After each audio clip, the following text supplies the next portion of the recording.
이년아, 내가 뭘 안다고 손을 대! 비명이 칠순잔치를 찢었습니다. 그런데 바로 그때였습니다. 홀 입구 쪽에서 검은 정장 차림의 남자가 성큼성큼 걸어왔습니다. 대한민국 최대 무역그룹 회장이었습니다. 그가 머리채를 잡힌 채 서 있는 며느리 앞에서 아주 정중하게 허리를 90도로 숙여 인사했습니다. 강 선생님, 선생님이 여기 계셨습니까? 시어머니의 손이 공중에서 멈추었습니다. 친척들의 입도 일제히 벌어졌습니다.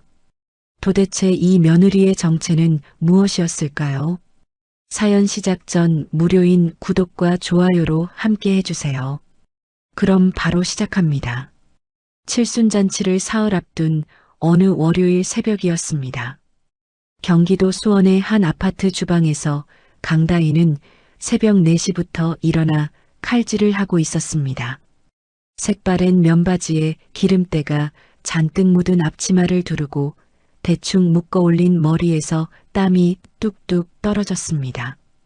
도마 위에는 무가 쌓여 있었고 싱크대에는 아직 손도 못 댄 시금치 10단이 수북했습니다. 냉장고 문에는 시어머니 홍점순이 보내온 메모지가 딱 붙어 있었습니다. 잡채 60인분 빠짐없이, 갈비찜 넉넉하게 60인분, 전 종류 5가지, 사골 육수는 새벽부터 끓여야 제맛. 다희는 그 숫자를 처음 들었을 때 귀를 의심했습니다.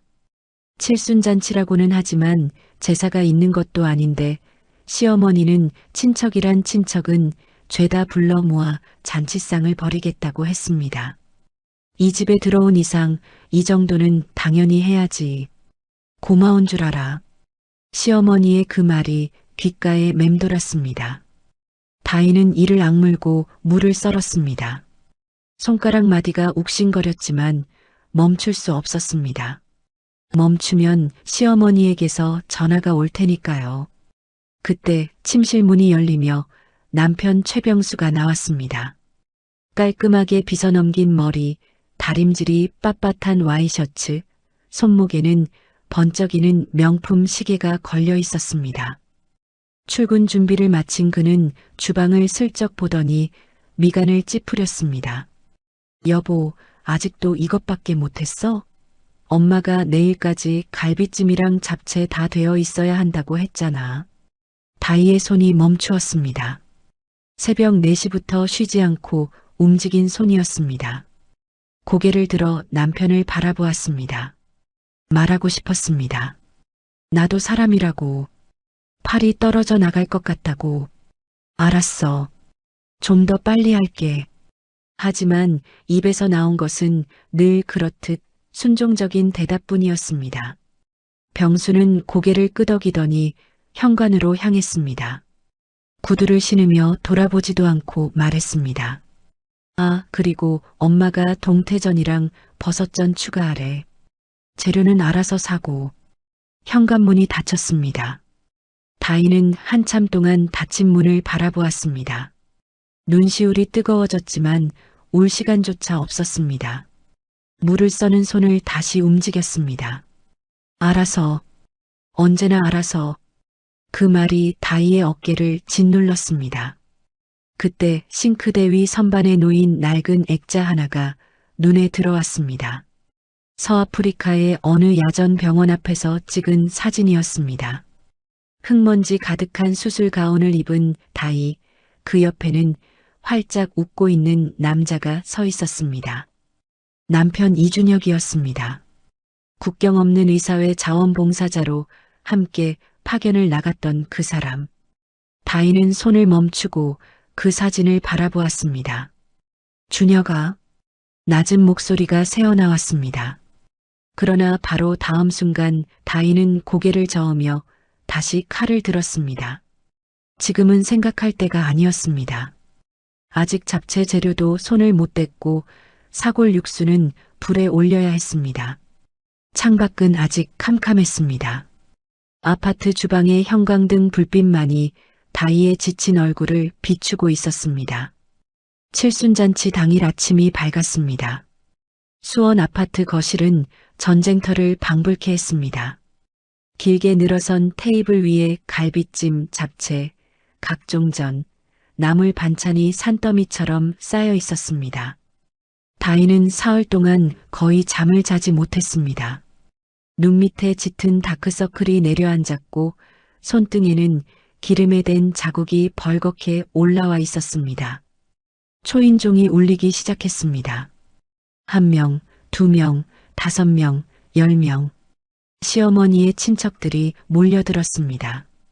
현관에서부터 웃음소리와 인사소리가 쏟아졌습니다. 어머, 점순 언니, 올해도 이렇게 차렸어? 당연하지. 우리 며느리가 솜씨가 좋아서. 시어머니 홍점수는 새로 맞춘 한복을 차려입고 현관에 서서 손님들을 맞았습니다.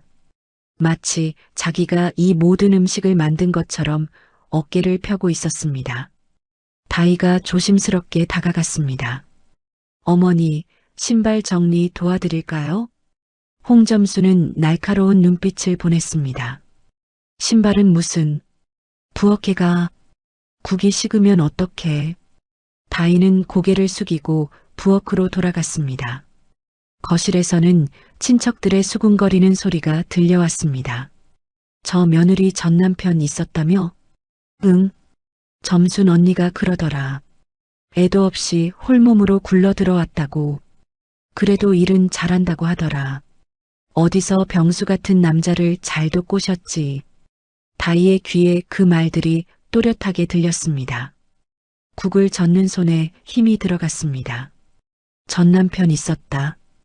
홀몸으로 굴러 들어왔다. 그 말이 가슴 한가운데 박혔습니다. 서아프리카 말리 야전병원. 총상 환자 15명이 한꺼번에 실려 들어오던 그날 밤이 떠올랐습니다. 손이 모자라 다희는 16시간을 수술대 앞에서 버텼습니다. 같은 시각 남편 이준혁은 인근 난민촌에서 식수 지원 활동을 하고 있었습니다. 폭발물 사고가 난 것은 새벽이었습니다.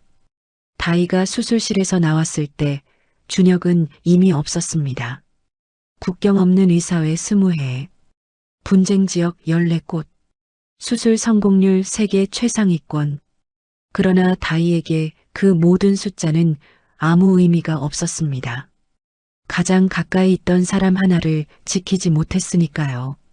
다희는 생각을 떨쳐내고 국자를 들었습니다. 야, 며느리야.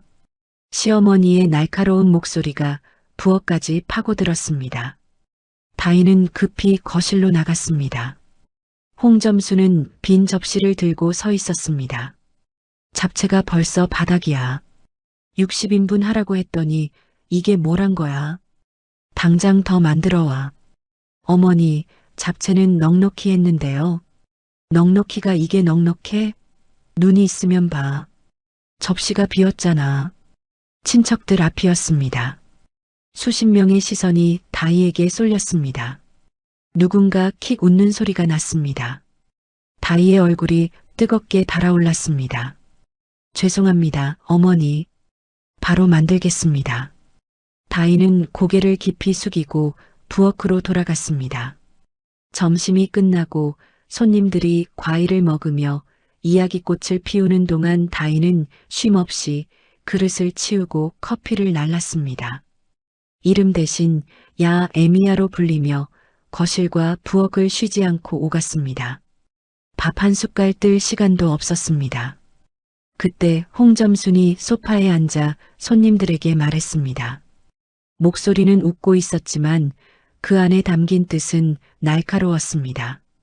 공부를 못해서 갈 데가 없었으니까 재혼이라도 한 거죠.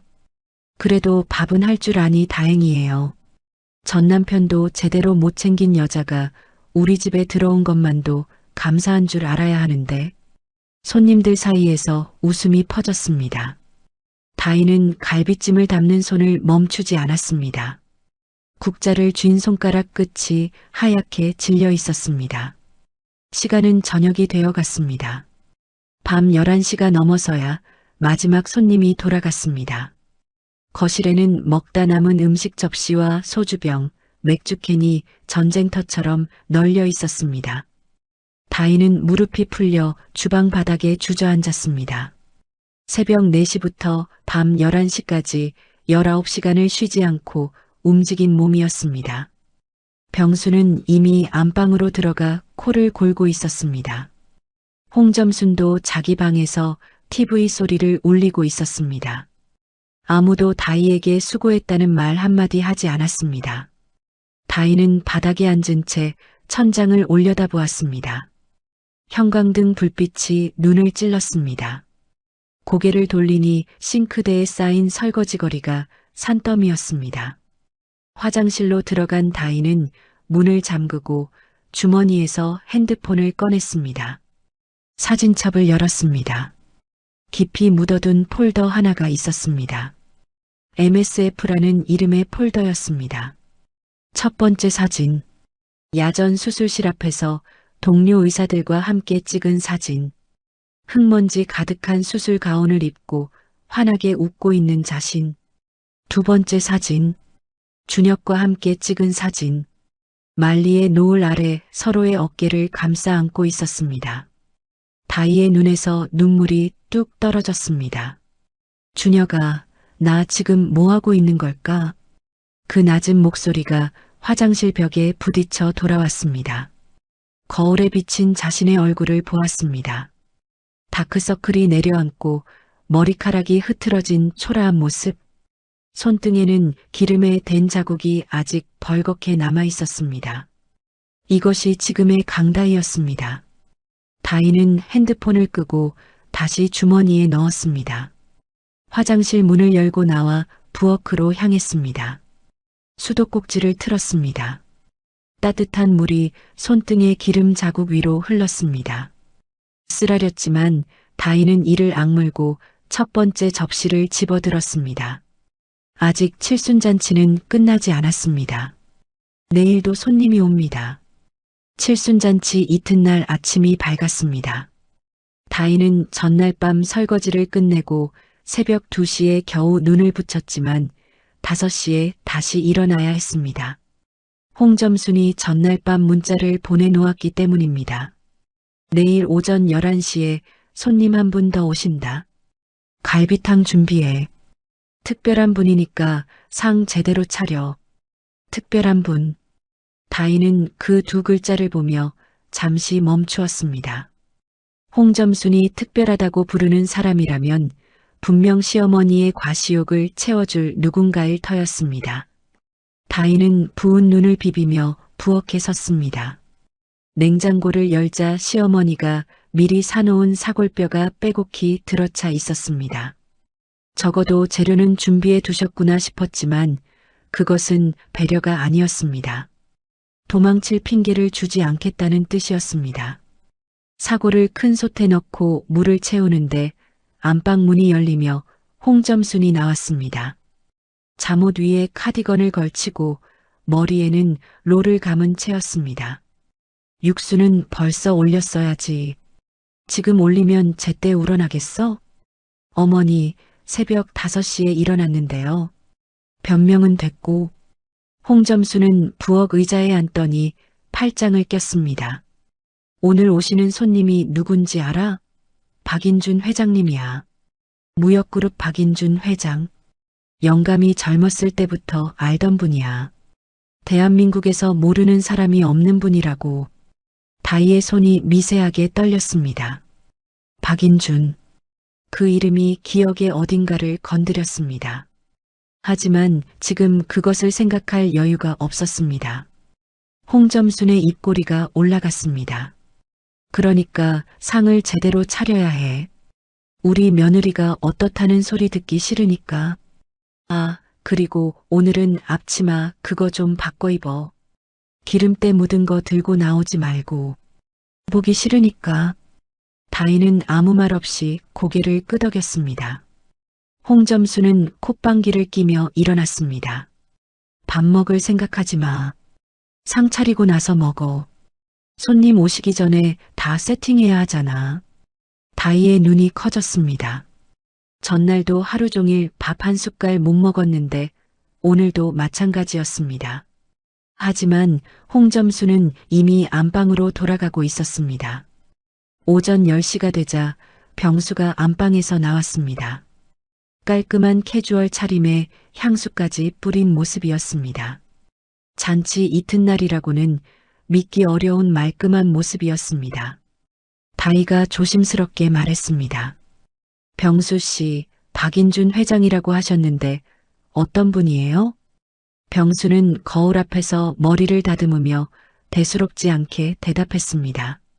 몰라도 돼. 어머니 아버지 지인이야. 그냥 상이나 잘 차려. 그게 당신이 할 일이잖아. 다희는 입술을 꼭 물었습니다. 11시 정각에 초인종이 울렸습니다.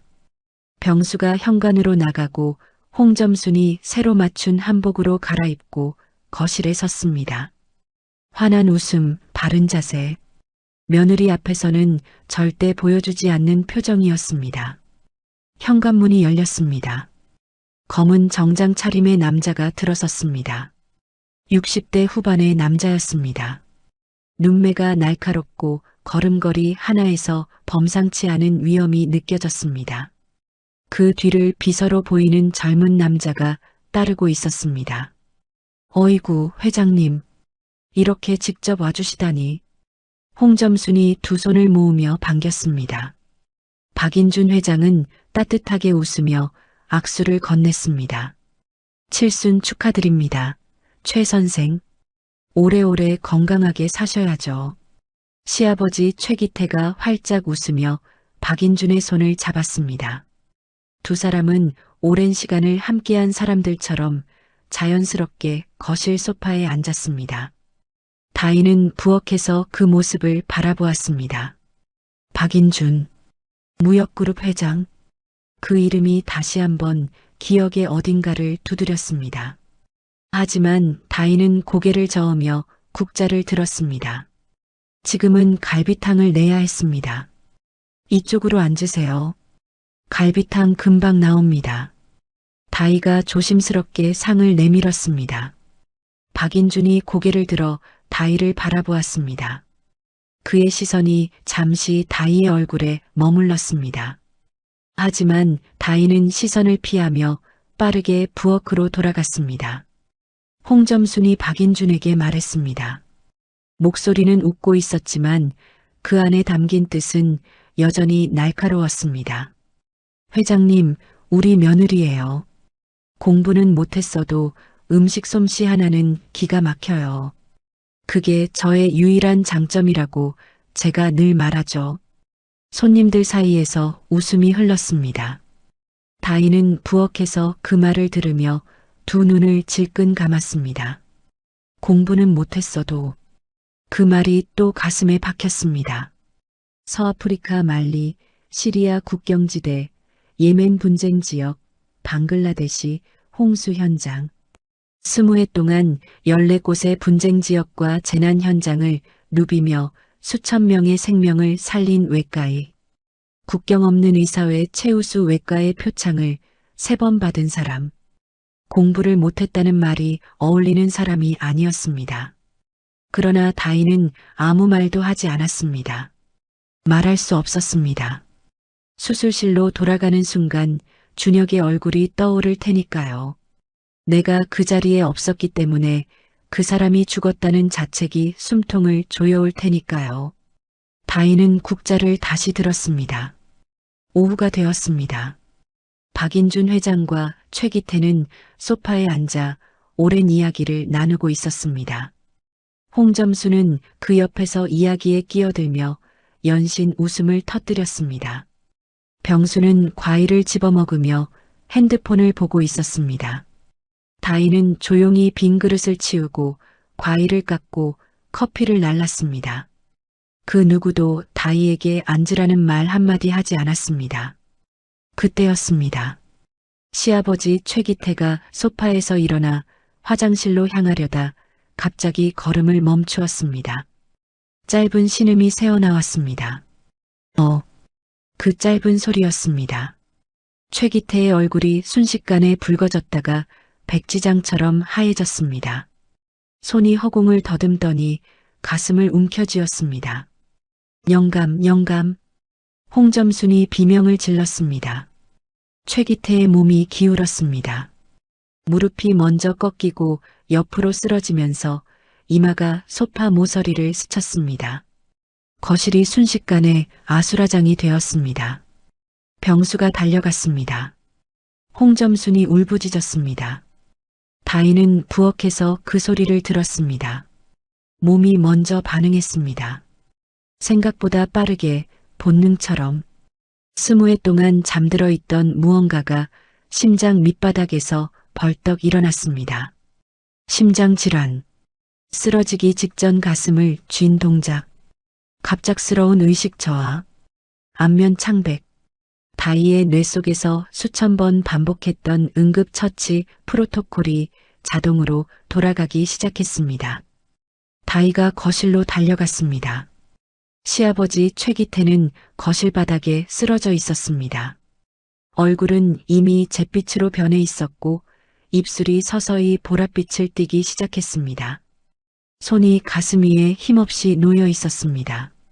눈은 반쯤 뜬 채 초점을 잃어가고 있었습니다. 다희는 무릎을 꿇고 최기태 곁으로 다가갔습니다. 경동맥을 짚었습니다. 맥박이 약하고 불규칙했습니다. 흉부 움직임을 확인했습니다. 호흡이 얕고 빨랐습니다. 손이 정확하게 움직였습니다. 떨림이 없었습니다.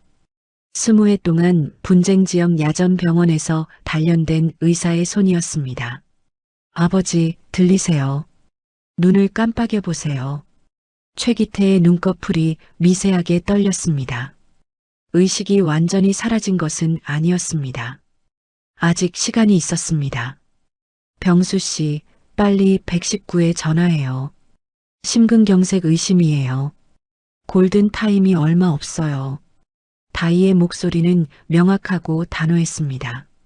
부엌에서 네, 어머니 하던 그 순종적인 목소리가 아니었습니다. 야전 수술실에서 간호사에게 지시하던 외과의의 목소리였습니다. 병수가 멈칫했습니다. 아내의 입에서 심근경색이라는 단어가 골든 타임이라는 단어가 나온 것에 얼떨떨한 표정이었습니다. 하지만 다희의 눈빛이 너무나 진지했기에 반사적으로 핸드폰을 꺼내 119를 눌렀습니다. 다희는 최기태의 넥타이를 풀고 셔츠 단추를 열어 호흡을 편하게 했습니다. 다리 쪽을 살짝 높여 혈액순환을 돕고 고개를 옆으로 돌려 기도를 확보하려 했습니다. 바로 그때였습니다. 뒤통수에 불이 번쩍 켜지는 것 같은 충격이 왔습니다. 홍점순이 다희의 머리채를 낚아챈 것이었습니다. 앞치마 끈보다 더 질기게 묶여있던 다희의 쪽머리가 와르르 풀렸습니다. 내가 뭘 안다고 손을 대. 당장 비켜. 어머니, 잠깐만요. 지금 응급처치를 해야 해요. 응급처치. 내가. 홍점순의 눈이 뒤집혔습니다. 이성을 완전히 잃은 눈이었습니다. 어제 시아버지한테 뭔 짓을 했어? 밥에다 뭘 넣은 거야? 이 독한 년아. 홍점수는 머리채를 쥔 채 다희를 뒤로 잡아당겼습니다. 다희가 뒤로 나자빠지며 소파 모서리에 등을 부딪혔습니다. 머리채를 잡혔던 부분이 욱신거렸지만 그것보다 최기태가 먼저였습니다. 어머니, 진짜로 위험합니다. 심근경색이에요. 골든 타임이 지나면 돌이킬 수 없어요. 닥쳐. 내가 의사야? 대학도 못 나온 게 무슨 심근경색을 알아? 그 말이 다희의 가슴에 비수처럼 꽂혔습니다. 대학도 못 나온 게 그렇습니다. 이 집안 누구도 다희가 의사였다는 사실을 몰랐습니다. 다희가 국경 없는 의사회 최우수 외과의 표창을 3번 받은 사람이라는 사실을 20회 동안 14곳의 분쟁 지역에서 수천 명의 생명을 살린 외과의라는 사실을 어머니, 제발 들어주세요. 저는 다희가 다시 최기태에게 다가가려 했습니다. 하지만 홍점순이 몸으로 막아섰습니다. 양팔을 벌리고 미친 사람처럼 소리를 질렀습니다. 가까이 오지 마. 영감한테 손 떼. 병수야, 인연 좀 잡아. 병수가 119 통화를 끊고 돌아왔습니다. 연휴 기간이라 구급대가 지연될 수 있다는 답변을 들은 상태였습니다. 엄마, 119 불렀는데 좀 늦을 수 있대. 그럼 어떡해? 홍점순이 울부짖었습니다. 거실은 울음소리와 비명으로 가득 찼습니다. 다희가 다시 입을 열었습니다. 병수 씨, 지금 아버지 상태가 급박해요. 제가 응급 처치만이라도. 됐어. 병수가 손을 들어 다희를 막았습니다. 그 눈에는 의심이 가득했습니다. 당신이 뭘 안다고 그래? 괜히 건드려서 더 안 좋아지면 어떡하려고. 나는.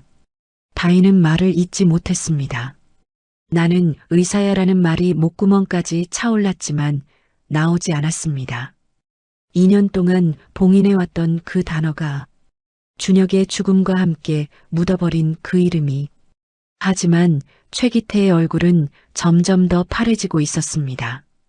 입술이 짙은 보랏빛을 띠기 시작했습니다. 시간이 없었습니다. 몇 초가 심장 근육을 파괴하고 있었습니다. 다희가 다시 달려들었습니다. 홍점순이 다시 머리채를 낚아챘습니다. 이번에는 더 강하게. 다희의 목이 뒤로 꺾였습니다. 바로 그 순간이었습니다. 소파에 앉아있던 박인준이 자리에서 일어나려다 그 자리에 굳었습니다. 며느리의 머리채가 잡힌 채 목이 꺾이는 장면이 눈에 들어온 것이었습니다. 그 흐트러진 머리카락, 붉게 달아오른 뺨, 그러나 흔들리지 않는 눈빛. 3년 전의 기억이 번개처럼 스쳤습니다. 서아프리카 말리의 야전병원. 무역 시찰 중 총기 사고로 쓰러진 아들 박재원. 모든 의사가 손을 놓은 그 수술. 12시간의 사투 끝에 아들을 살려낸 한국인 여의사. 병원 침대에서 눈을 떴을 때 아들이 가장 먼저 한 말이 생각났습니다. 아버지, 강다희 선생님이 살려줬어요. 퇴원 후 감사를 전하러 병원을 다시 찾았지만 강 선생은 이미 자리를 떠난 뒤였습니다. 개인 사정으로 갑자기 귀국했다는 말만 들었습니다. 3년 동안 찾았습니다. 그 사람이 지금 눈앞에 있었습니다. 기름때 묻은 앞치마를 두르고 머리채가 풀린 채로. 박인준의 눈가가 붉어졌습니다. 그는 천천히 두 사람 사이로 성큼 들어섰습니다. 홍점순을 향해 낮고 단호하게 말했습니다. 손 놓으십시오. 홍점순의 손이 저절로 풀렸습니다. 그 눈빛에 눌려 한 발 뒤로 물러섰습니다. 박인준은 천천히 다희 앞으로 걸어갔습니다. 그리고 천천히 아주 정중하게 허리를 90도로 꺾었습니다. 거실이 얼어붙었습니다. 강 선생님, 박인준의 목소리가 떨리고 있었습니다. 강다혜 선생님이시죠? 박인준입니다. 3년 전 만리에서 제 아들 재원이를 살려주신 분, 기억하십니까? 다희의 눈이 커졌습니다. 박인준. 그 이름이 기억의 깊은 곳에서 올라왔습니다. 3년 전 만리 야전병원. 무역 시찰 중 총기 사고로 실려온 25살의 청년. 오른쪽 흉부 관통상, 폐 손상, 과다출혈. 모든 의사가 손을 놓은 그 수술. 12시간 동안 수술실에서 사투를 벌여 살려냈던 환자. 박 회장님, 아드님 재원 씨. 맞습니다, 선생님. 박인준이 고개를 들었습니다. 눈가에 눈물이 맺혀 있었습니다. 아들을 살려주신 분을 이렇게 만날 줄은 몰랐습니다. 선생님이 갑자기 사라지셔서 얼마나 찾았는지 모릅니다. 박인준이 다시 한번 허리를 숙였습니다. 제 아들의 생명의 은인이십니다. 거실에 정적이 내려앉았습니다. 병수의 핸드폰이 손에서 미끄러져 바닥에 떨어졌습니다. 홍점순의 울음이 뚝 멈추었습니다. 입이 벌어진 채 다희를 바라보았습니다. 자신들이 하녀 취급하던 며느리에게, 대학도 못 나왔다고 비웃던 며느리에게 재벌 회장이 90도로 인사하고 있었습니다. 하지만 다희는 그들을 바라보지 않았습니다. 박 회장님, 지금 아버지 상태가 급박합니다. 심근경색 의심이에요. 제가 처치해도 되겠습니까? 박인준이 즉시 고개를 끄덕였습니다. 선생님께 맡기겠습니다. 다희가 몸을 돌렸습니다. 흐트러진 머리카락을 뒤로 쓸어 넘기고 무릎을 꿇었습니다. 손이 정확하게 움직이기 시작했습니다. 홍점수는 그 모습을 멍하니 바라보았습니다. 아까까지 머리채를 쥐고 흔들던 그 손이 지금은 허공에 떠 있었습니다. 구급대가 도착한 것은 그로부터 15분 뒤였습니다. 다희의 응급처치 덕분에 최기태의 맥박은 불규칙하나마 유지되고 있었습니다. 환자 의식 희박하지만 맥박 있습니다. 바로 이송합니다. 구급대원들이 들것을 가져왔습니다. 최기태를 조심스럽게 올리는 동안 홍점수는 영감하며 울부짖었습니다. 병수는 차키를 들고 뛰었습니다. 다희는 거실 바닥에 무릎을 꿇은 채 그 모습을 바라보았습니다. 떨리는 손을 꽉 쥐었습니다. 병수가 현관에서 돌아보았습니다. 같이 가. 다희는 일어섰습니다. 흐트러진 머리카락도 기름때 묻은 앞치마도 그대로였습니다. 하지만 눈빛만은 달라져 있었습니다. 2년 동안 꺼져 있던 무언가가 다시 켜지기 시작하는 눈이었습니다. 현관문을 나서는 다희의 등 뒤로 박인준 회장이 낮게 중얼거렸습니다. 역시 선생님이셨군요. 서울대학교 병원 응급실은 명절 연휴의 혼란 그 자체였습니다. 급체한 노인, 폭죽에 손을 다친 아이, 과음으로 실려온 중년 남성. 들것과 휠체어가 복도를 가득 메우고 있었고 간호사들이 정신없이 뛰어다니고 있었습니다. 다희는 응급실 자동문을 밀치고 들어갔습니다. 기름때 묻은 앞치마 차림 그대로였습니다. 주위를 둘러보았습니다. 저 안쪽 응급처치실 복도에서 홍점순의 울음소리가 들렸습니다. 다희가 달려갔습니다. 커튼이 쳐진 처치실 앞에 홍점순이 주저앉아 울고 있었고 병수는 벽에 기대어 서서 핸드폰을 쥔 채 창백한 얼굴이었습니다. 박인준 회장은 복도 한쪽에 비서와 함께 조용히 서 있었습니다. 병수 씨, 아버지 상태가 어때요? 다희가 다가가자 병수가 고개를 들었습니다. 눈이 충혈되어 있었습니다. 의사가 상태가 안 좋대. 너무 늦었을 수도 있다고. 다희의 심장이 쿵 내려앉았습니다. 너무 늦었다. 그 말이 3년 전과 겹쳐졌습니다. 준혁을 잃던 그날 밤 무전기 너머로 들려오던 목소리와 똑같은 말이었습니다. 그때 처치실 커튼이 열리며 당직 전공의가 나왔습니다. 30대 초반으로 보이는 젊은 의사였습니다. 표정이 무거웠습니다. 보호자분 되시죠? 홍점순이 벌떡 일어났습니다. 우리 영감 어때요? 살릴 수 있는 거예요? 전공의는 잠시 입술을 다물었다가 천천히 입을 열었습니다.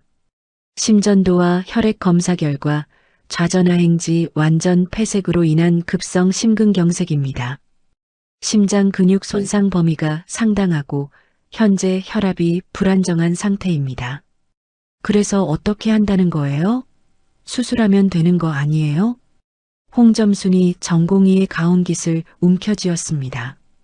전공의는 조심스럽게 홍점순의 손을 풀어내며 말을 이었습니다. 솔직히 말씀드리겠습니다. 발병 후 상당한 시간이 지난 상태입니다. 심장 근육 손상이 광범위하게 진행되었고 현재 상태에서 스텐트 시술을 진행하더라도 예후를 장담하기 어렵습니다. 시술 중 쇼크가 올 가능성도 배제할 수 없습니다. 그게 무슨 소리예요? 홍점순이 비명을 질렀습니다. 보호자분께 현실적인 상황을 말씀드리는 겁니다.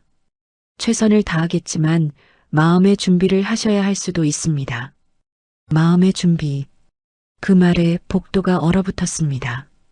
홍점순의 무릎이 풀렸습니다. 병수는 벽에 기댄 채 고개를 떨구었습니다.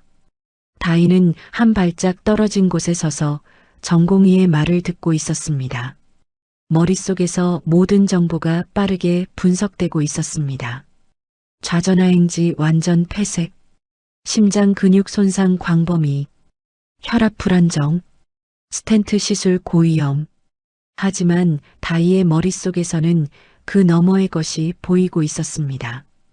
국경 없는 의사회 현장에서 다희가 수도 없이 다루었던 케이스였습니다. 장비도 약품도 부족한 야전병원에서 이보다 더 나쁜 상태의 환자를 살려낸 적이 있었습니다. 전공의가 말하는 고위험 시술은 이 병원의 장비와 인력이라면 충분히 가능한 수준이었습니다. 다희가 전공의에게 다가갔습니다. 선생님, 환자 심전도 결과 직접 봐도 되겠습니까? 전공의가 의아한 표정으로 다희를 바라보았습니다. 기름때 묻은 앞치마를 두른 여자였습니다. 보호자분이세요? 며느리입니다. 그리고 다희가 잠시 숨을 들이쉬었습니다. 2년 동안 단 한 번도 꺼낸 적 없는 말이 목구멍까지 차올랐습니다. 저는 의사입니다. 복도에 정적이 흘렀습니다. 병수가 고개를 들었습니다. 홍점순의 울음이 멎었습니다. 전공의가 눈을 가늘게 떴습니다. 어느 병원 소속이십니까? 국경 없는 의사회 소속 외과의입니다. 강다희입니다. 그 이름을 입 밖에 낸 것은 2년 만이었습니다. 전공의의 얼굴이 순간 굳었습니다. 강다희 선생님이시라고요? 네. 분쟁지역 외상외과 분야 강다희 선생님이십니까? MSF 최우수 외과의 표창을. 맞습니다. 전공의가 허리를 숙였습니다. 의학계에서 강다희라는 이름은 전설이었습니다. 국경 없는 의사회 20회, 14곳의 분쟁지역과 재난 현장, 장비도 없는 야전 병원에서 불가능하다고 여겨지던 수술을 성공시키며 국제의학 저널에 이름을 올린 사람. 그 사람이 기름때 묻은 앞치마를 두르고 이 응급실 복도에 서 있었습니다. 복도 한쪽에서 조용히 지켜보던 박인준 회장이 천천히 앞으로 걸어왔습니다. 원장님, 병원 관계자들이 일제히 허리를 숙였습니다. 이사장님, 박인준이 고개를 끄덕이며 전공의를 바라보았습니다. 강 선생님이 직접 보시겠다고 하면 모든 자료를 가져다 드려. 그리고 심장내과 과장 지금 당장 불러와. 네, 이사장님. 전공의가 뛰어갔습니다. 홍점순이 그 모습을 멍하니 바라보았습니다. 병수도 마찬가지였습니다. 방금 전 전공의가 고개를 숙인 것은 박인준 회장 때문만이 아니었습니다. 강다희라는 이름 앞에서였습니다. 잠시 후 심장내과 과장이 심전도 필름을 들고 달려왔습니다. 다희가 필름을 받아들었습니다. 형광등에 비추어 보았습니다. 손이 떨리지 않았습니다. 2년 만이었지만 눈은 정확했습니다. 좌전하행지 근위부 완전 폐색. 심근 손상 범위는 넓었지만 심장 기저부까지 괴사가 진행된 것은 아니었습니다. 혈압이 불안정하지만 아직 쇼크 진입 전이었습니다. 살릴 수 있었습니다. 어렵지만 가능했습니다. 시술 가능합니다. 다희의 목소리가 복도에 울렸습니다. 조용하지만 확고한 목소리였습니다. 현재 심장 기저부 괴사는 진행되지 않았습니다. 즉시 스텐트 시술에 들어가면 심장 근육 손상을 최소화할 수 있습니다. 지금 이 순간에도 매분 심장 근육이 죽어가고 있습니다. 시간이 없습니다. 심장내과 과장이 눈을 크게 떴습니다. 선생님이 직접 집도하시겠습니까? 다희가 잠시 멈추었습니다. 외과의였습니다. 스텐트 시술은 심장내과 영역이었습니다. 하지만 MSF 현장에서는 경계가 없었습니다. 심장내과 의사가 없는 야전병원에서 다희는 수도 없이 이 시술을 해왔습니다. 제가 보조하겠습니다. 집도는 과장님이 하십시오. 단 지금 바로 들어가야 합니다. 과장이 고개를 끄덕이며 뛰었습니다. 시술실 준비시켜. 박인준이 다희에게 다가왔습니다. 선생님 감사합니다.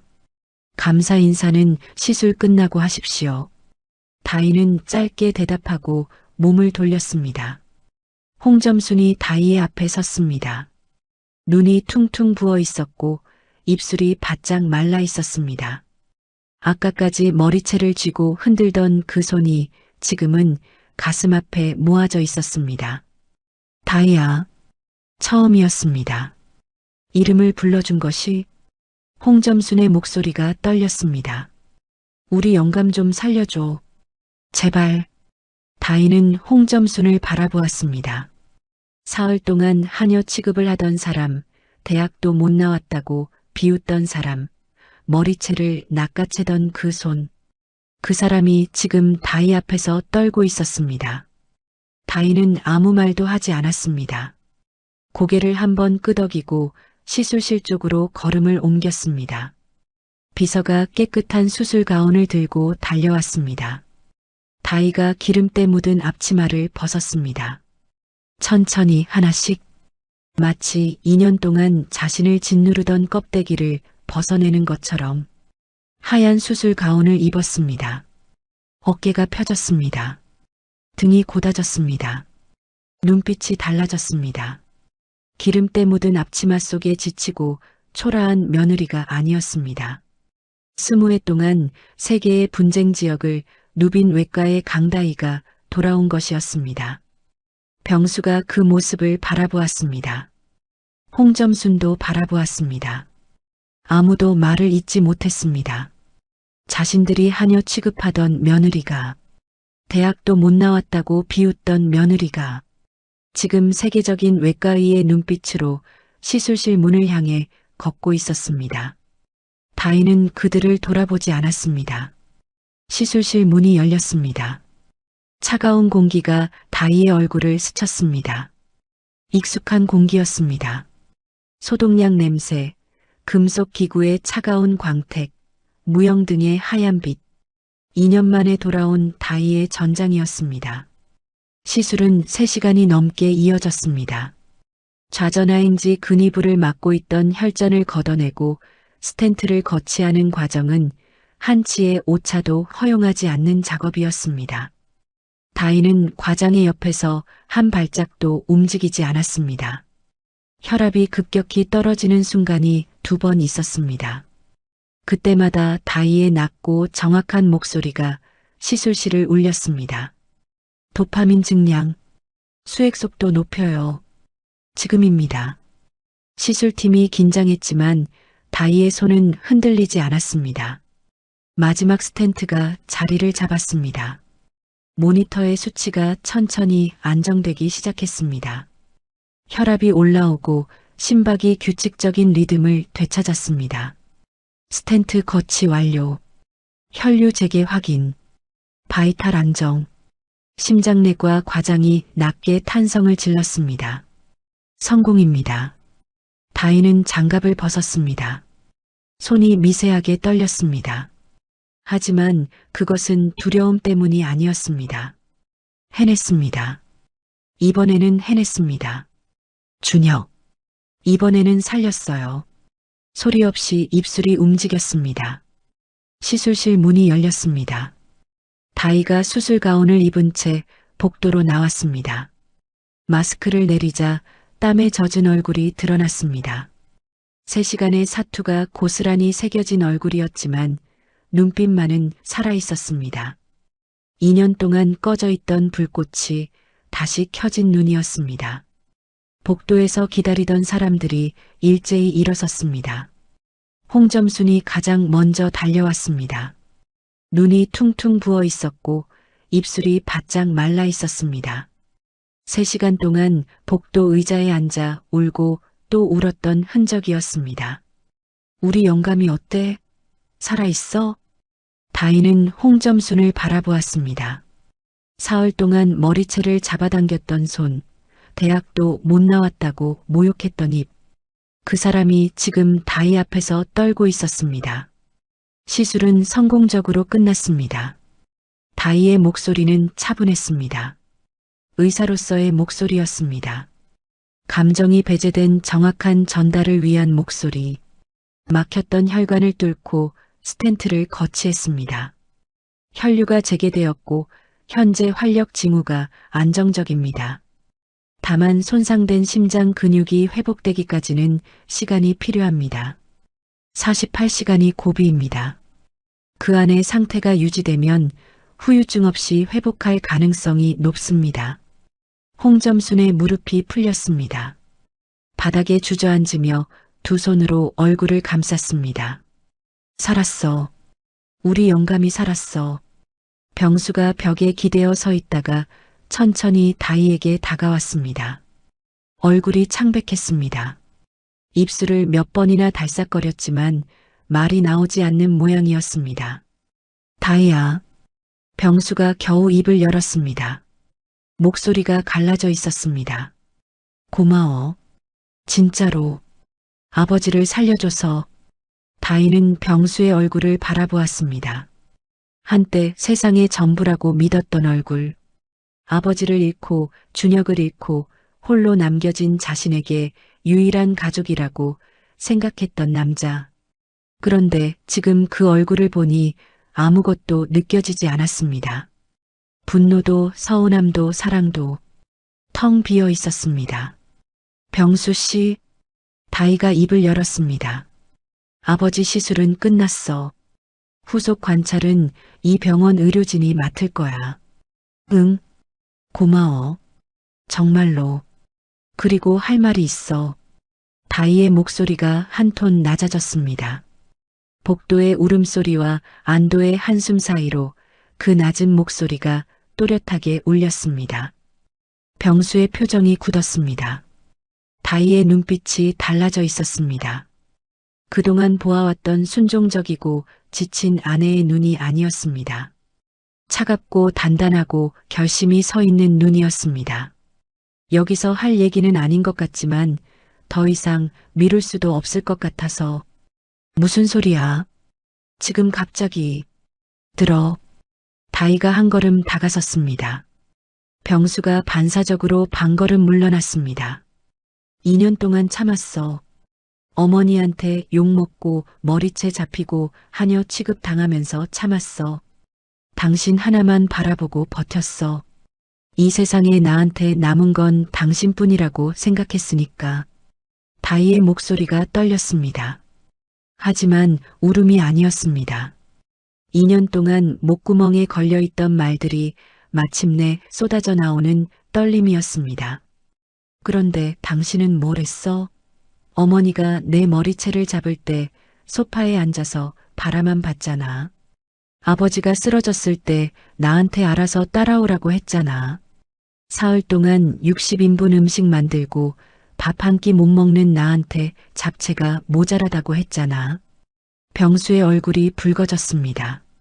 입을 열려 했지만 다희가 먼저 말을 이었습니다. 당신은 단 한 번도 내 편이 아니었어. 병수 씨. 그 한마디가 복도의 공기를 갈랐습니다. 병수가 입술을 물었습니다. 반박할 말이 없었습니다. 아니, 반박할 자격이 없었습니다. 그때 홍점순이 바닥에서 일어나 다희에게 달려왔습니다.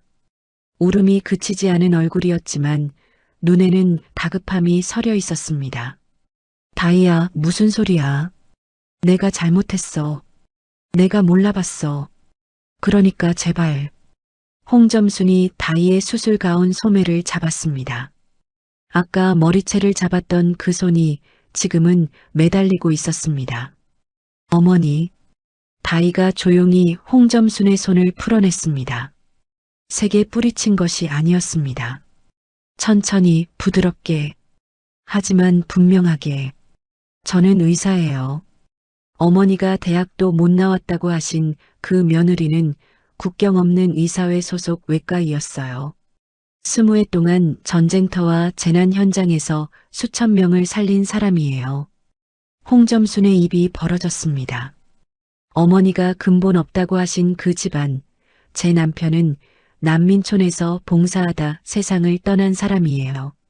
저는 그 사람 곁에 있지 못했다는 죄책감으로 수술실을 떠났어요. 그리고 이 집에 들어왔어요. 다희의 눈에 눈물이 맺혔습니다. 하지만 흘러내리지 않았습니다. 이를 악물고 버티고 있었습니다. 2년 동안 이 집에서 저는 하녀였어요. 식모였어요. 그래도 참았어요. 병수 씨가 제 마지막 가족이니까. 그 사람만이라도 내 편이면 괜찮다고 생각했으니까. 다희는 병수를 바라보았습니다. 병수는 고개를 떨군 채 움직이지 못했습니다. 그런데 아니었어요. 당신은 단 한 번도 내 편이 아니었어요. 복도에 다희의 목소리만 울렸습니다. 지나가던 간호사도 멈추어 서서 숨을 죽였습니다. 아버지 시술은 해드렸어요. 제가 의사니까. 눈앞에서 죽어가는 환자를 외면할 수 없으니까. 준혁을 살리지 못한 죄책감을 더 이상 키우고 싶지 않았으니까. 다희가 숨을 깊이 들이쉬었습니다. 그리고 내뱉었습니다. 2년 동안 단 한 번도 하지 못한 말을. 이혼하겠습니다.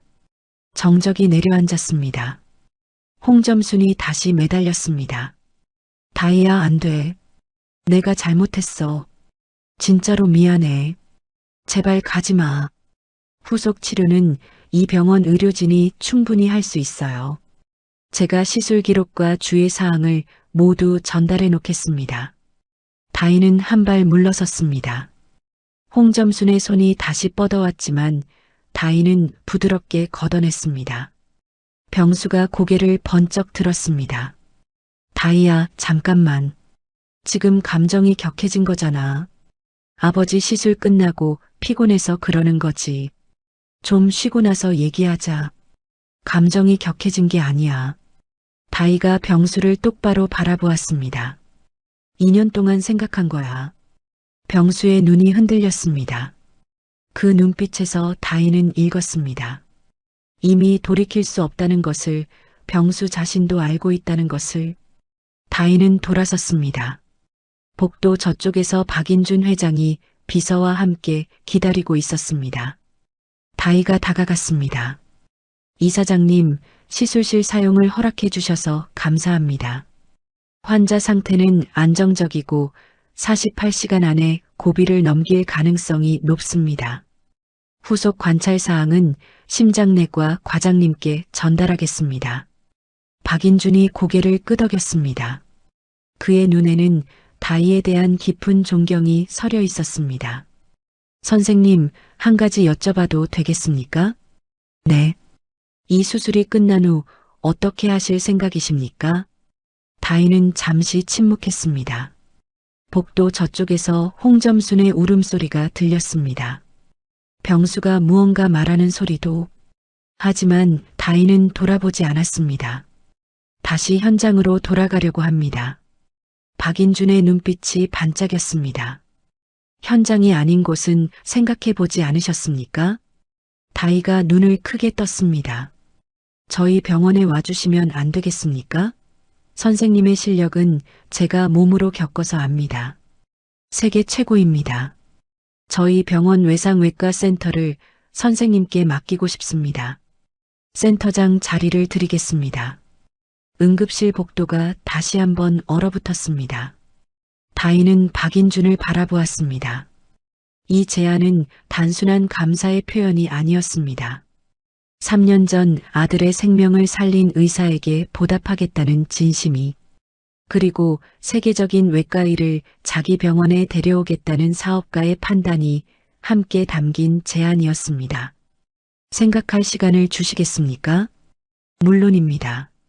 하지만 선생님, 박인준이 한 걸음 다가서며 나직이 말했습니다.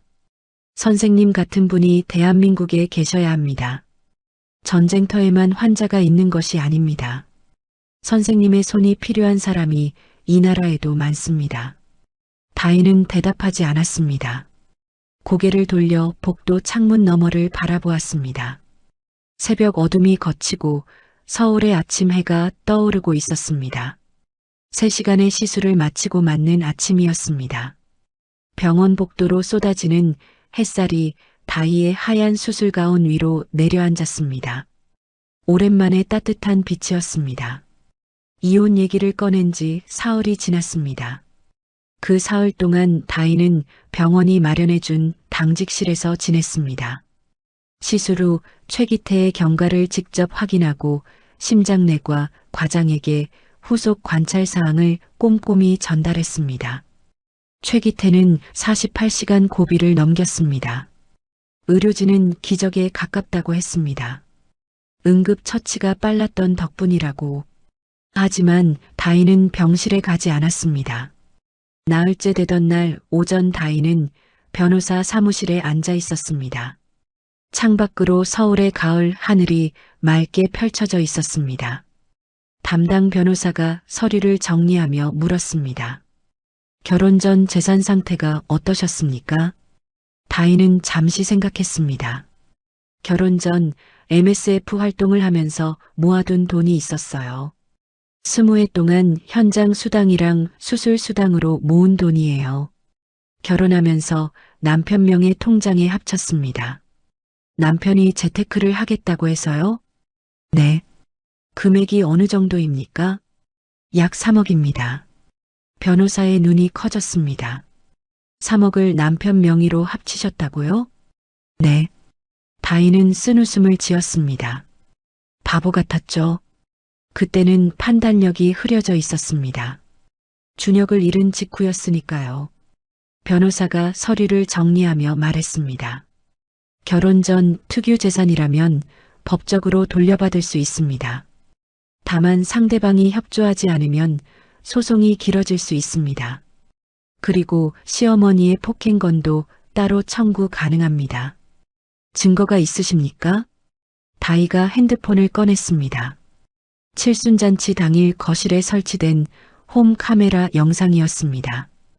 홍점순이 머리채를 낚아채는 장면, 뒤로 낮아빠지며 소파 모서리에 등을 부딪히는 장면이 고스란히 담겨 있었습니다.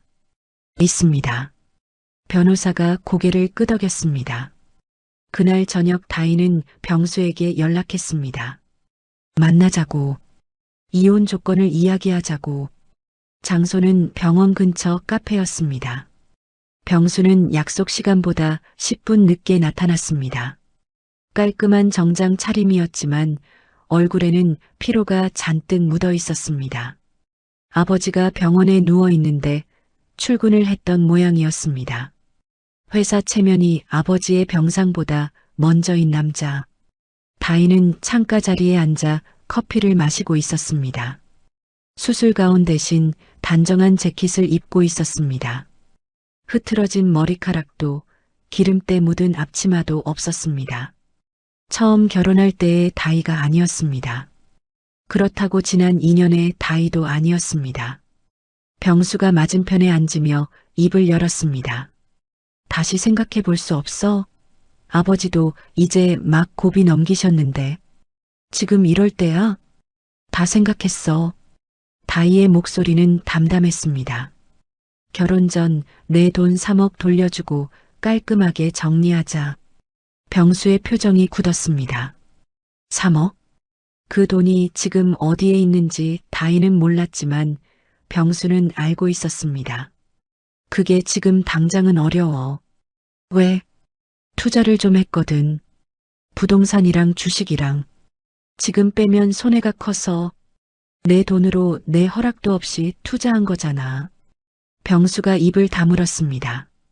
다희는 테이블 위에 놓인 커피잔을 내려다보며 말했습니다. 법대로 하자. 변호사한테 서류 보낼 테니까 연락처 남겨. 잠깐만, 다희야. 병수가 손을 내밀어 다희의 팔을 잡으려 했습니다. 다희가 팔을 빼며 차갑게 말했습니다. 만지지 마. 병수의 손이 허공에 멈추었습니다. 다희의 눈빛에는 더 이상 애원도 기대도 없었습니다. 나한테 남은 시간이 별로 없어. 정리할 건 정리하고 돌아가야 해. 다희가 일어서려는 순간 병수의 핸드폰이 울렸습니다. 병수가 화면을 보더니 얼굴이 일그러졌습니다. 전화를 받았습니다. 엄마. 홍점순의 날카로운 목소리가 스피커 너머로 새어나왔습니다. 성준아, 그 여자한테 재산 한 푼도 주면 안 돼. 알았어? 그 돈은 우리 집안 돈이야. 3억이 어디서 난 줄 알아? 우리 집에서 2년 동안 먹고 자면서 번 돈이지. 다희는 그 목소리를 들으며 고개를 저었습니다. 달라진 것이 없었습니다. 시아버지의 생명을 살려놓았는데도 시어머니는 여전히 그 모양이었습니다. 병수가 전화를 끊고 다희를 바라보았습니다.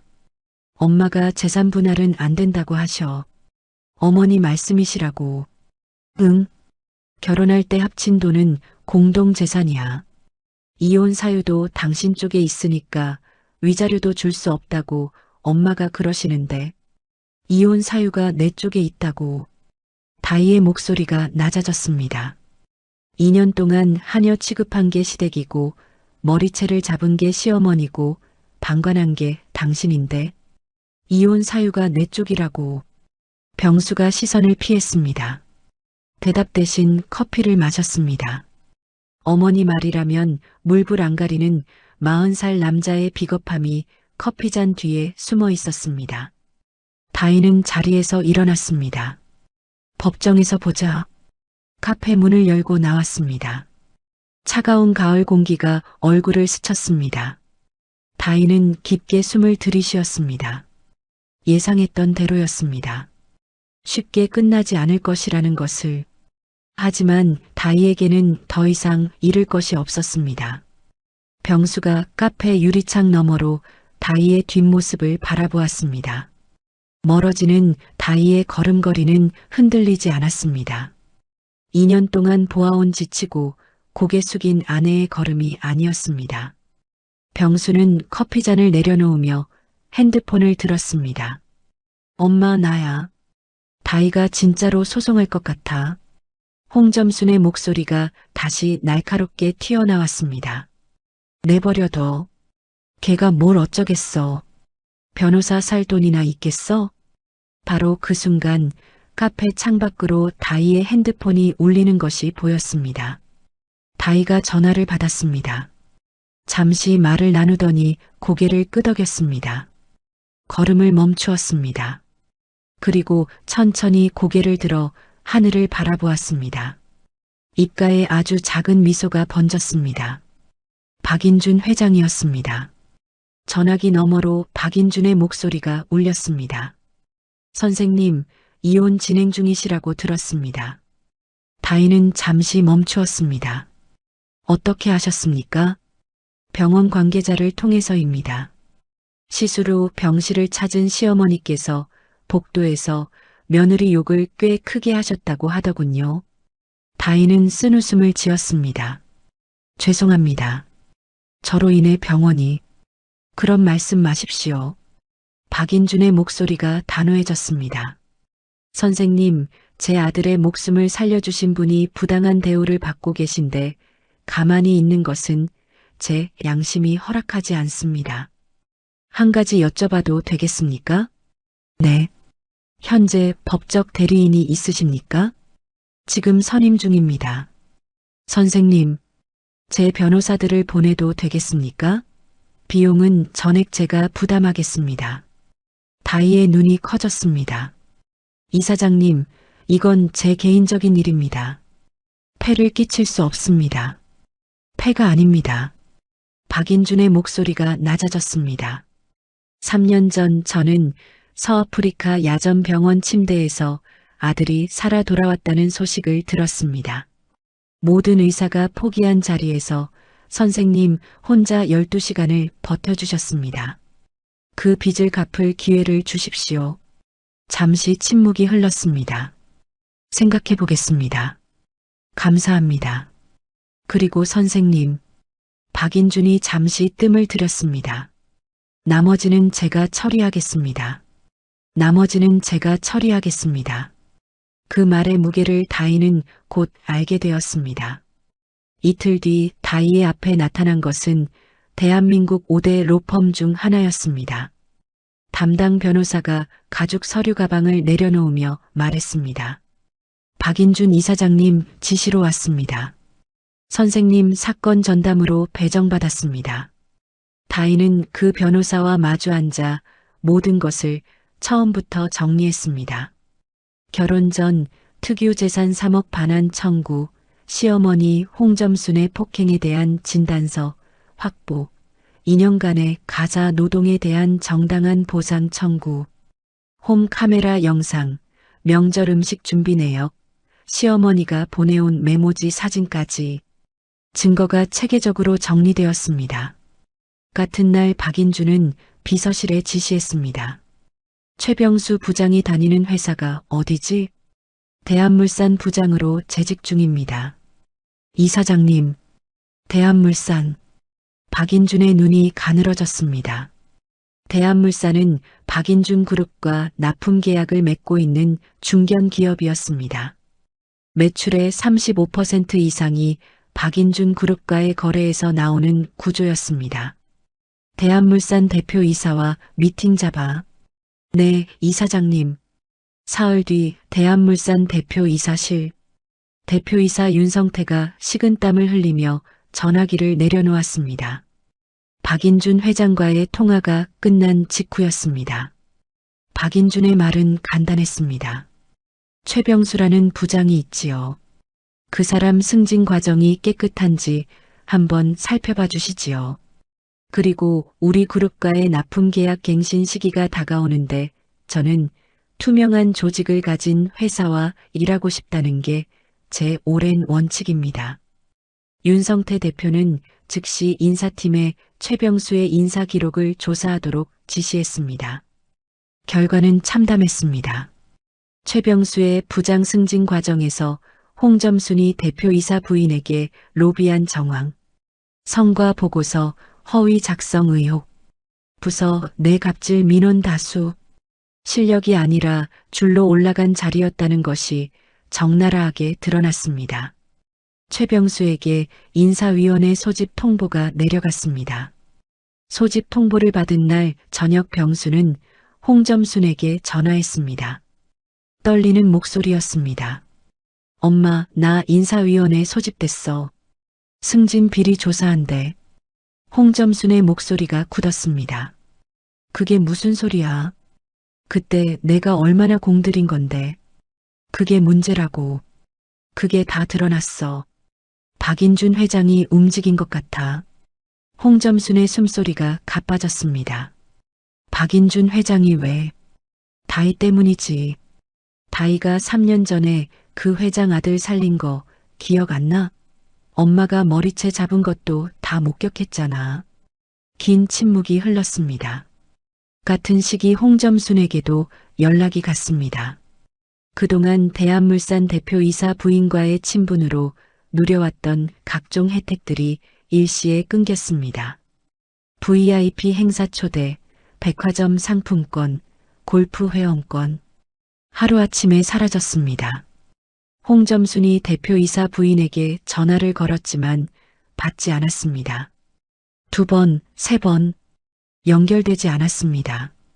홍점순은 핸드폰을 내려놓으며 처음으로 깨달았습니다. 자신이 쌓아온 것들이 얼마나 얇은 위에 놓여 있었는지를. 일주일 뒤 최병수는 대한물산에서 직위 해제 통보를 받았습니다. 인사위원회 결과 승진 과정의 부정이 확인되어 부장직에서 해임된 것이었습니다. 퇴직금도 감액 처리되었습니다. 병수가 직장을 잃고 홍점순의 인맥이 무너지자 시댁의 태도가 급변했습니다. 병수가 먼저 연락해 왔습니다. 목소리에 힘이 빠져 있었습니다. 다희야, 합의하자. 3억 돌려줄게. 위자료도 줄 테니까 소송 취하해줘. 다희는 대답하지 않았습니다. 변호사를 통해 합의 조건을 전달했습니다. 결혼 전 특유 재산 3억 전액 반환, 위자료 5천만 원, 시어머니 폭행에 대한 합의금 별도, 그리고 한 가지가 더 있었습니다. 2번 다시 다희의 앞에 나타나지 말 것. 병수 측 변호사가 조건을 검토했습니다. 박인준 이사장이 뒤에 있는 이상 소송으로 가면 승산이 없습니다. 합의하십시오. 병수가 고개를 저었습니다.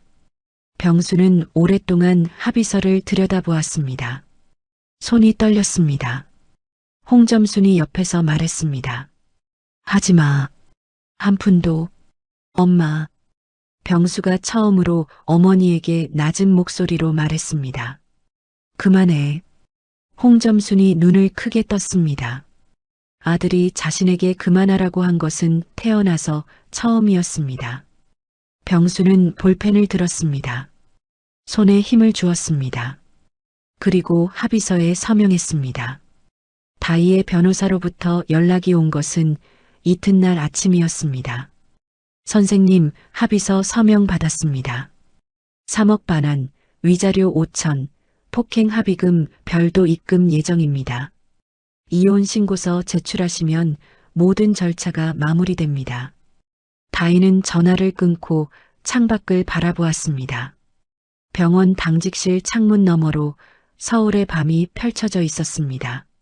수천 개의 불빛이 반짝이고 있었습니다. 다희는 핸드폰을 가슴에 품었습니다. MSF 폴더를 열었습니다. 준혁과 함께 찍은 마지막 사진. 만리의 노을 아래 서로의 어깨를 감싸 안고 있던 두 사람. 준혁아. 낮은 목소리가 새어나왔습니다. 나 이제 끝났어. 이제 다시 시작할게. 눈물이 한 방울 떨어졌습니다. 하지만 입가에는 오랜만에 미소가 번지고 있었습니다. 2년 만에 처음으로 짓는 진짜 미소였습니다. 이혼 신고서를 제출한 날은 맑은 가을 아침이었습니다. 구청 민원실 창구 직원이 서류를 확인하고 도장을 찍었습니다. 딸깍. 작고 건조한 소리였습니다. 2년간의 결혼이 끝나는 소리치고는 너무나 가벼웠습니다. 다희는 접수증을 받아들고 구청 문을 나섰습니다. 햇살이 눈부셨습니다. 가을 하늘이 높고 맑았습니다. 다희는 잠시 그 자리에 서서 하늘을 올려다보았습니다. 가슴 한가운데 거대한 구멍이 뚫린 것 같았습니다. 하지만 2년 전의 구멍과는 달랐습니다. 그때의 구멍은 차갑고 어두웠습니다. 지금의 구멍은 텅 비어 있었지만 어딘가 가벼웠습니다. 다희는 핸드폰을 꺼냈습니다. 박인준 회장에게 짧은 문자를 보냈습니다. 이사장님, 이혼 절차 마무리되었습니다. 도움 주셔서 감사합니다. 답장은 빠르게 왔습니다. 수고 많으셨습니다, 선생님. 센터장 제안은 아직 유효합니다. 다희는 핸드폰을 주머니에 넣고 걸음을 옮겼습니다. 향한 곳은 병원이 아니었습니다. 경기도 수원 외곽의 작은 공원묘지였습니다. 다희는 버스를 2번 갈아타고 묘지 입구에 내렸습니다. 매표소역 꽃가게에서 하얀 국화 한 다발을 샀습니다. 언덕을 천천히 올랐습니다. 가을 햇살이 묘지 위로 부드럽게 내려앉아 있었습니다. 준혁의 묘비 앞에 섰습니다. 이준혁? 1977-2022. 다희는 무릎을 꿇고 국화를 내려놓았습니다. 한참 동안 아무 말도 하지 않았습니다. 묘비 위로 바람이 지나갔습니다. 낙엽 하나가 날아와 국화 위에 내려앉았습니다. 준혁아. 낮은 목소리가 새어나왔습니다. 나왔어. 다희는 묘비를 바라보았습니다. 3년 전 이 앞에 처음 섰을 때가 떠올랐습니다. 만리에서 돌아온 직후였습니다. 무릎이 풀려 바닥에 주저앉아 한참을 울었습니다. 내가 거기 없었기 때문이라고. 내가 수술실에 있었기 때문이라고. 그 자책이 다희를 수술 가운 밖으로 끌어냈습니다. 그동안 많이 힘들었어. 다희가 말을 이었습니다.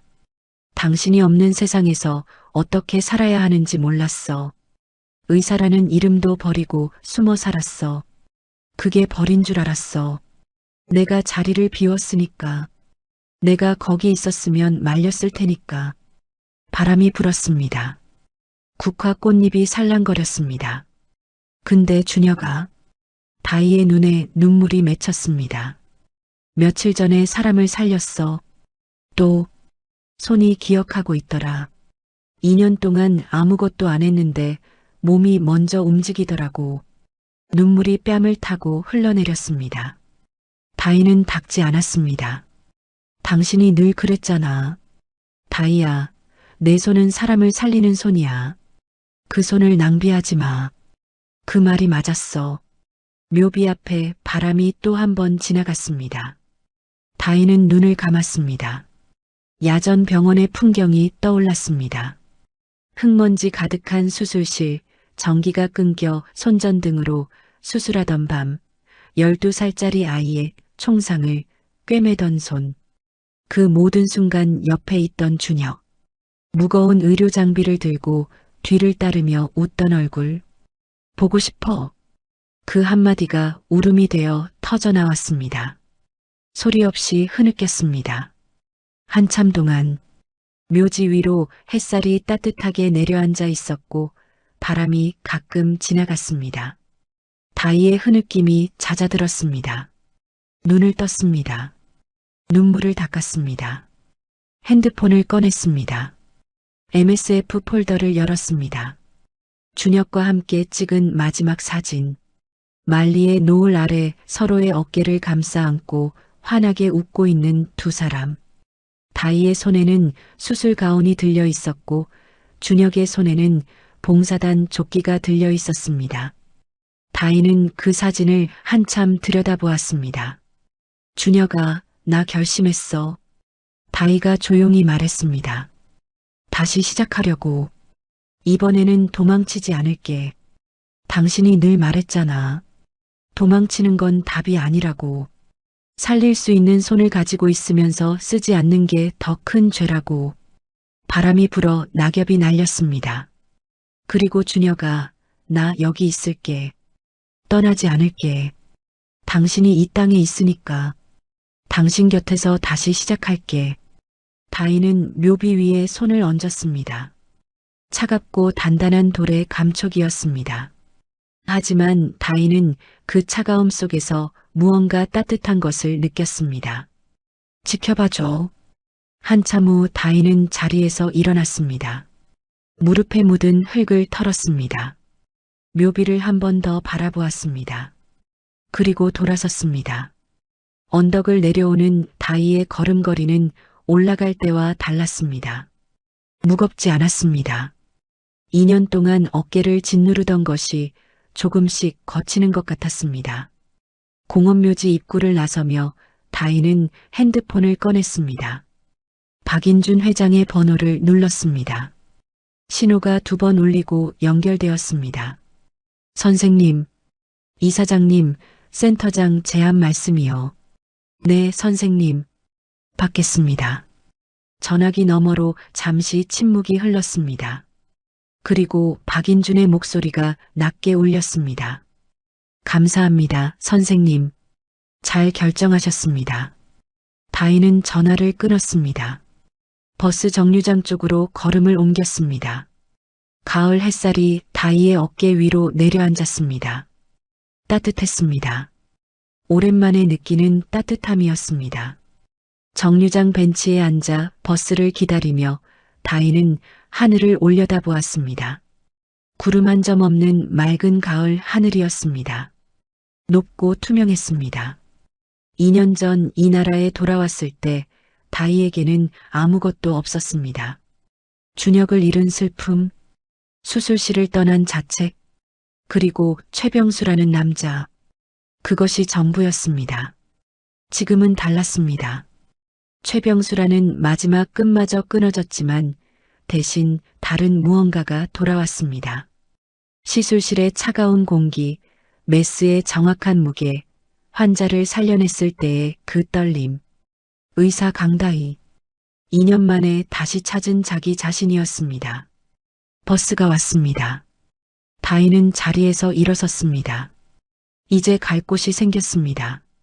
센터장 취임식은 11월의 맑은 아침에 열렸습니다. 병원 대강당에 의료진과 관계자 수백 명이 모였습니다. 단상 위에는 흰 국화 화환이 줄지어 서 있었고 무대 뒤편 현수막에는 큼직한 글씨가 적혀 있었습니다. 외상외과센터 강다희 센터장 취임식. 박인준 회장이 직접 참석했습니다. 단상 앞줄에 앉은 그는 취임식이 시작되기 전부터 무대를 바라보고 있었습니다. 3년 전 야전 병원 침대에서 눈을 떴을 때 아들이 처음으로 꺼낸 이름. 강다희. 그 사람이 오늘 이 자리에 섰습니다. 박인준이 마이크를 잡았습니다. 오늘 우리 병원에 세계적인 외과의를 모시게 되었습니다. 국경 없는 의사회 20회, 14곳의 분쟁 지역과 재난 현장, 불가능하다고 여겨지던 수술을 가능으로 만들어 온 사람. 외상외과센터 강다희 센터장님입니다. 박수가 쏟아졌습니다. 다희가 단상에 올라섰습니다. 하얀 가운에 실크 블라우스, 정장 바지, 날카로운 지성이 돋보이는 차림이었습니다. 기름때 묻은 앞치마를 두르고 60인분 음식을 만들던 사람과 같은 사람이라고는 믿기 어려운 모습이었습니다. 가슴에는 명찰이 달려 있었습니다. 강다희 외과의, 외상외과 센터장. 다희는 마이크 앞에 섰습니다. 수백 명의 시선이 자신에게 쏠려 있었습니다. 국제학회 발표장이 떠올랐습니다. 분쟁 지역 현장에서 동료들에게 수술 방법을 설명하던 순간들이 떠올랐습니다. 하지만 이번에는 달랐습니다. 그때는 세계를 향해 서 있었지만 지금은 이 땅의 환자들을 위해 서 있었습니다. 안녕하십니까? 강다희입니다. 목소리가 강당을 채웠습니다. 떨림이 없었습니다. 2년 전 저는 수술 가운을 벗었습니다. 강당이 조용해졌습니다. 제 곁에 있던 사람을 잃었습니다. 그 사람이 세상을 떠나던 날 저는 수술실에 있었습니다. 다른 환자를 살리고 있었습니다. 나왔을 때는 이미 늦었습니다. 다희가 잠시 숨을 고렀습니다. 제 전공 분야에서 세계 최고라는 소리를 들으면서도 정작 가장 소중한 사람 하나 곁에 있어주지 못했습니다. 그 죄책감이 저를 수술실 밖으로 끌어냈습니다. 가운을 벗으면 그 사람이 보고 싶지 않을 줄 알았습니다. 수술실을 떠나면 죄책감도 사라질 줄 알았습니다. 강당이 숨을 죽이고 있었습니다. 하지만 사라지지 않았습니다. 2년 동안 수술실이 아닌 부엌에 서 있었습니다. 메스 대신 국자를 들었습니다. 제가 누구인지 잊으려 했습니다. 다희가 고개를 들었습니다. 그러다 며칠 전 눈앞에서 사람이 쓰러졌습니다. 생각보다 몸이 먼저 움직였습니다. 2년 동안 아무것도 안 했는데 손이 기억하고 있었습니다. 그때 깨달았습니다. 다희의 눈가에 빛이 맺혔습니다. 하지만 미소를 짓고 있었습니다. 도망치는 것은 답이 아니라는 것을, 살릴 수 있는 손을 가지고 있으면서 쓰지 않는 것이야말로 더 큰 죄라는 것을, 그리고 한 가지를 더 깨달았습니다. 강당에 다희의 목소리만 울렸습니다. 전쟁터에만 환자가 있는 것이 아니었습니다. 지금 이 순간에도 대한민국 어딘가에서 누군가는 수술실 앞에서 기다리고 있습니다. 그 사람들에게도 제 손이 필요하다는 것을. 다희가 숨을 깊이 들이쉬었습니다. 오늘부터 다시 시작하겠습니다. 이 나라의 환자들을 위해, 그리고 하늘에서 지켜보고 있을 그 사람을 위해 의사 강다희로 다시 서겠습니다. 감사합니다. 박수가 터졌습니다. 기립박수였습니다. 박인준이 가장 먼저 일어섰고 의료진이 뒤를 따랐습니다. 수백 명이 동시에 일어서는 소리가 강당을 울렸습니다. 다희는 단상에서 내려왔습니다. 박인준이 다가와 악수를 건넸습니다. 선생님, 앞으로 잘 부탁드립니다. 감사합니다, 이사장님.